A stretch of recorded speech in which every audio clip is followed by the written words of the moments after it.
the meeting that we had in the Queensland Trades Hall after the massacre on that ship, where I think it was 10 Turkish activists were murdered by the apartheid state. I've just been shown a WhatsApp message from Adela, the legal team that is assisting those people who have been detained. And the information in that message let us know that all those people have now been taken to a prison. I don't have the exact message with me. A prison in the Negev desert in occupied Palestine. But the story I want to tell, to get an understanding of the complicity of this country,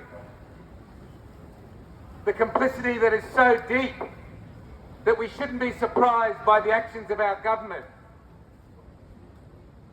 In that meeting there were two activists from the Gold Coast, Ahmed and Jerry, and they were on that boat when it was attacked and those people were murdered. And Jerry, probably in his 20s at the time, was shot in the leg by the Israeli army on that boat. And one of the stories he told on that night about his experience of watching them shoot people, detain that vessel and arrest them on that boat, was that he heard an Australian accent from one of the IDF soldiers.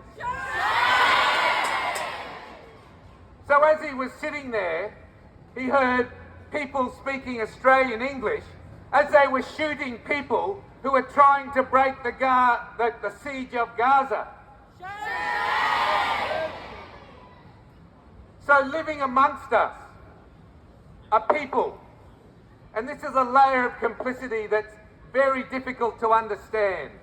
Living amongst us are people who join an army and then go and arrest other Australians, and in some instances shoot other Australians, all in defence of a genocidal apartheid state. Many, many crimes of complicity. But we need to understand this to understand the reality of what we face and the challenges that we face. So it's so important that we stop here tonight and we think about how we build this movement.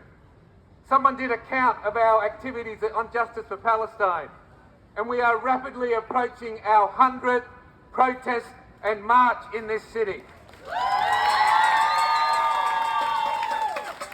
You might have seen some of the research done by a foundation overseas, and very proudly there was the top country for the number of protests was Yemen, and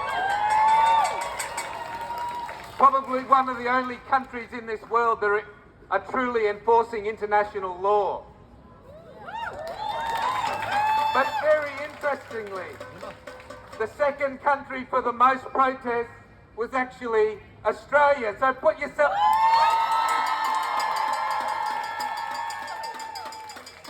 So we should be very proud of our mobilisation and our resistance. Free, free, free Palestine! Free, free, free Palestine! Free, free, free Palestine! Free, free, free Palestine!